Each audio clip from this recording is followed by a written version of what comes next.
Hi everyone and welcome back to my channel.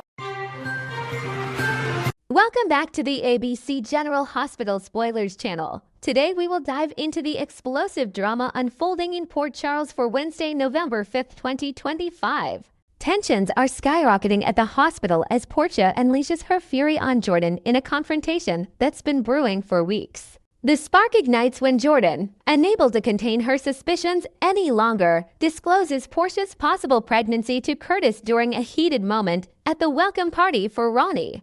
Portia had explicitly warned Jordan to stay out of her personal matters, emphasizing that any whispers about her condition were off limits, especially amid the chaos of Brooklyn's event where secrets seemed to swirl like champagne bubbles.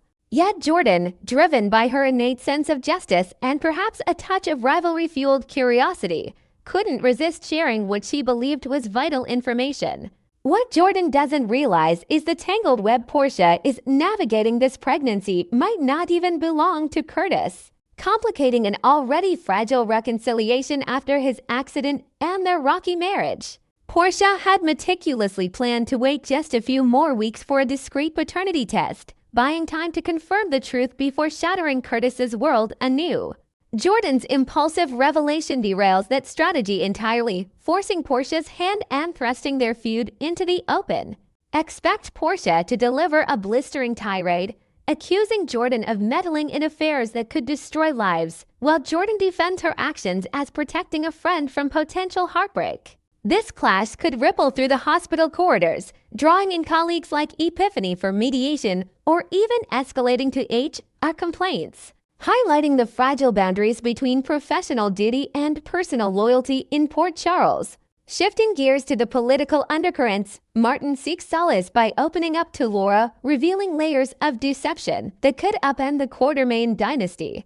Earlier conversations had already hinted at Martin's renewed alliance with Drew Kane, the ambitious congressman whose cutthroat tactics know no bounds, including spearheading the controversial Measure C mandate that's turned Laura's mayoral tenure into a nightmare of public backlash and ethical dilemmas. Measure C, with its sweeping reforms on urban development and corporate oversight, has pitted Laura against powerful interests, straining her relationships across the city. On this pivotal day, Martin might finally confess the full extent of his involvement in sabotaging the Quartermaine's actions that go far beyond mere legal advice. He altered Monica's will in a shadowy maneuver, redirecting assets to favor Drew's agenda, and now he's in cahoots with Ronnie to pressure the family into selling the iconic Quartermaine mansion. Imagine the sprawling estate, with its grand columns and hidden gardens where generations of secrets were buried, now on the chopping block for Drew's redevelopment empire. This confession could leave Laura reeling, torn between her loyalty to Martin, her cousin's charm masking ruthless ambition, and her duty as mayor to uphold fairness. She might confront him about the ethical lines he's crossed, questioning if his work for Drew is worth the betrayal of family ties that have defined Port Charles for decades. Laura's response could spark a chain reaction. Perhaps she launches an investigation into Measure C's funding, exposing Drew's influence, or she rallies the Quartermaines for a counterattack, turning the mansion's sale into a symbol of resistance against corporate overreach. The depth of Martin's admissions adds a psychological layer, exploring themes of redemption as he grapples with guilt over betraying Tracy's sharp wit and the Q's storied legacy. In a more intimate corner of the drama, Britt faces yet another stern warning, underscoring the constant perils of her high-stakes life in Port Charles. Warnings come her way routinely, a byproduct of her bold personality and the dangerous circles she navigates, from medical mysteries to familial entanglements. This time, the caution might stem from Dandy and Lulu, who pull her aside in a tense family huddle, urging her to distance herself from Rocco before his youthful impulsiveness drags her into trouble. Rocco, with his earnest eyes and unyielding curiosity, has been spending increasing time with Britt, perhaps seeking guidance amid his parents' turbulent history. Alternatively, the alert could tie directly to Britt's oversight of the secretive labs where cutting-edge research borders on the unethical experiments involving experimental treatments that echo the obsessions of past villains like her mother, Liesel. Britt, ever the resilient doctor, might rush it off initially, but the warning plants seeds of doubt, prompting her to double-check security protocols or confide in Austin for support. Meanwhile, Rocco's plans hit a wall, foiling his role in a daring scheme orchestrated by Emma. Emma, the clever Scorpio daughter with a knack for intrigue, has mobilized a teenage alliance Rocco, Danny, and Charlotte to uncover the truth behind the professor's clandestine experiments. Rumored to involve genetic enhancements that could rewrite the rules of medicine in Port Charles, the group sneaks through dimly lit corridors, decoding clues from stolen files, but Rocco encounters an insurmountable barrier, perhaps a locked vault guarded by advanced biometrics, or a sudden encounter with a lab assistant who recognizes him from school. This setback not only halts their progress, but exposes cracks in their teamwork. Danny's tech-savvy falters under pressure. Charlotte's enthusiasm leads to a near miss, forcing Emma to rethink her strategy. Adding intrigue, Rocco's foiling might also unravel his web of lies about a seemingly innocent dinner with Nathan, Britt, and Liesel, where casual conversation masks deeper revelations about family secrets. As the dust settles, Rocco learns a harsh lesson in consequences, while the teen's quest intensifies, hinting at larger threats lurking in the shadows of scientific ambition. The day culminates in a fiery showdown between Alexis and Drew, where old alliances fracture under the weight of personal stakes and moral quandaries. Their conflict erupts over multiple fronts, starting with Drew's recent overreach in pressuring Danny, Alexis's grandson, during a family gathering that turned contentious. Drew, in his relentless pursuit of control, attempted to strong-arm the young boy into aligning with his views on the Kane-Quartermain feud, crossing a line that Alexis deems unforgivable. As a fierce advocate and family protector, Alexis won't tolerate any bullying, deal or no deal with Drew's political machine. She charges in like a lioness, demanding he back off and respect boundaries, even if it risks their fragile partnership on Measure C.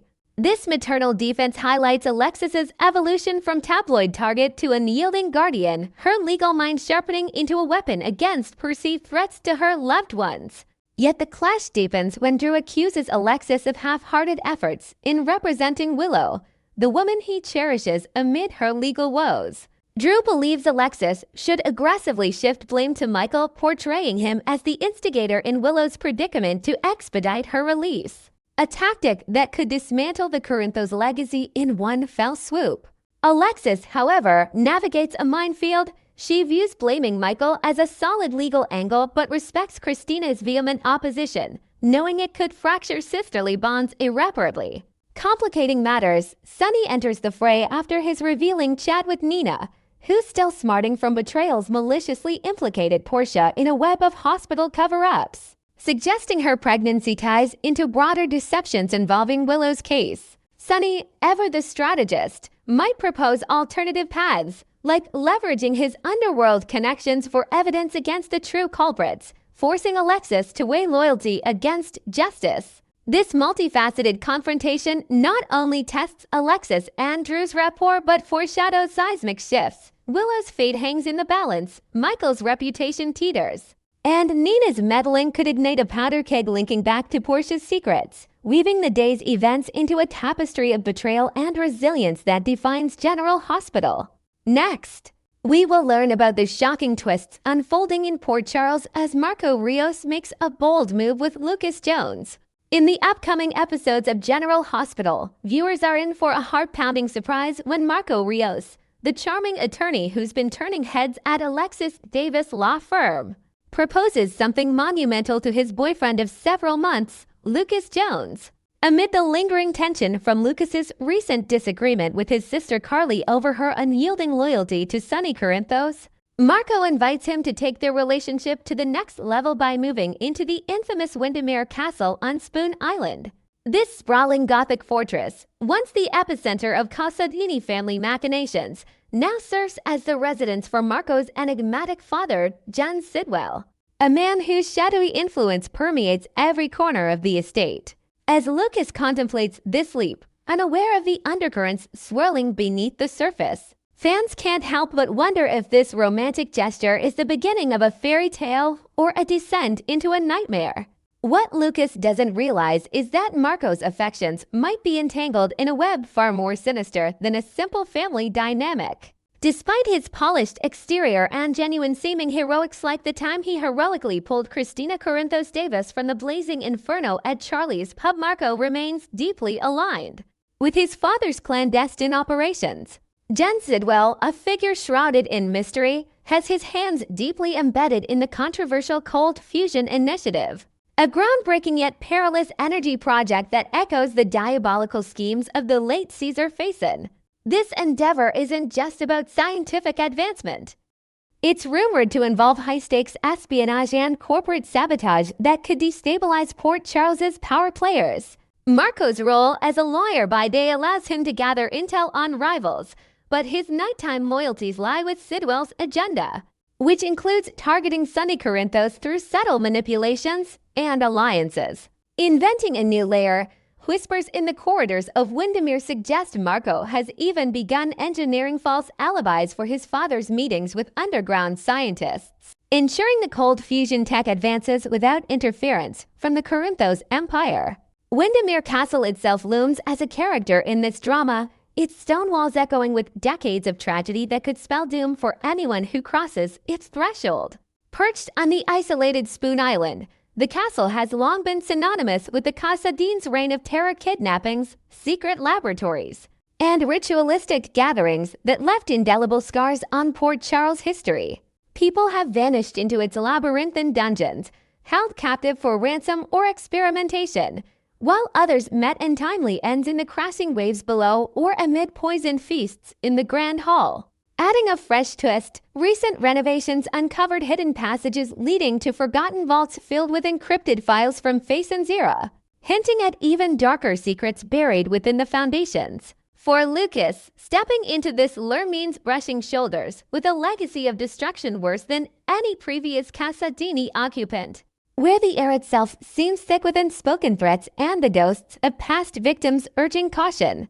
Jens Sidwell embodies the peril of Windermere, a man whose ruthlessness has fractured families and claimed lives without remorse. Marco's mother lived in constant fear of her husband's volatile temper, a fear that culminated in her sudden illness. Now speculated to have been induced by a rare toxin slipped into her evening tea, though forensic evidence remains elusive, fueling endless speculation among Port Charles insiders. Sidwell's paranoia extended to his surveillance of Natalia Rogers Ramirez, whom he suspected of betraying him by rekindling ties with Sonny Corinthos. He dispatched private investigators to trail her all the way to a discreet California clinic where Sonny underwent a routine medical evaluation for stress-related ailments. This invasion of privacy was just the tip of the iceberg, as Sidwell's vendetta escalated when he crossed paths with the cunning Holly Sutton.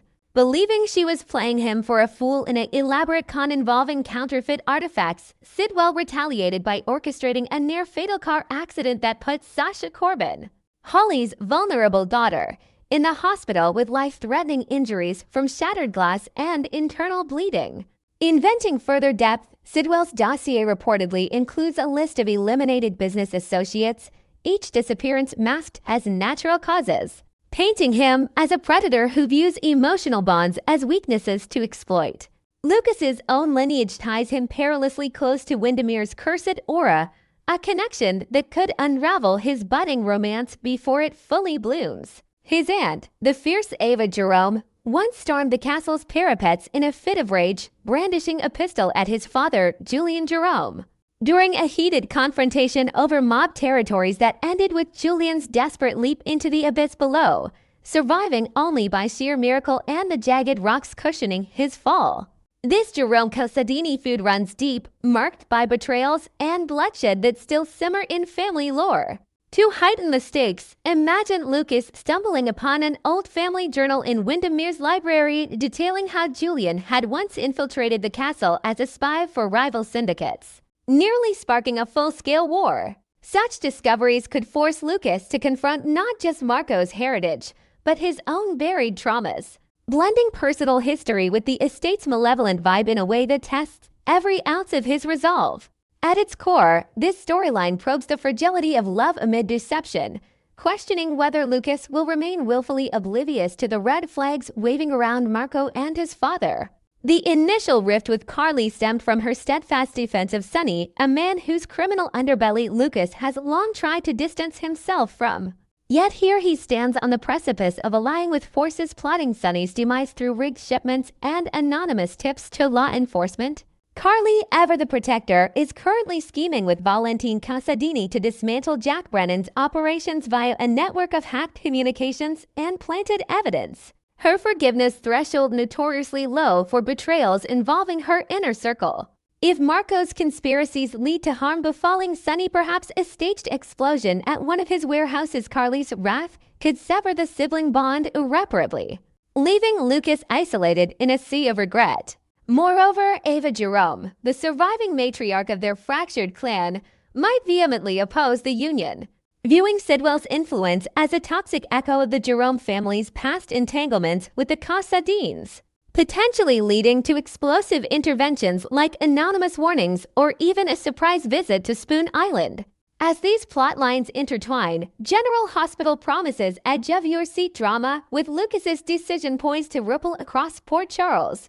Will he heed the subtle signs, the locked doors at Windermere, Marco's evasive phone calls late into the night, or let passion blind him to the thorns hidden among the roses? Stay tuned as alliances shatter and secrets erupt, transforming a simple cohabitation offer into a catalyst for chaos that could redefine loyalties forever. Thanks for watching, guys. See you soon. Bye.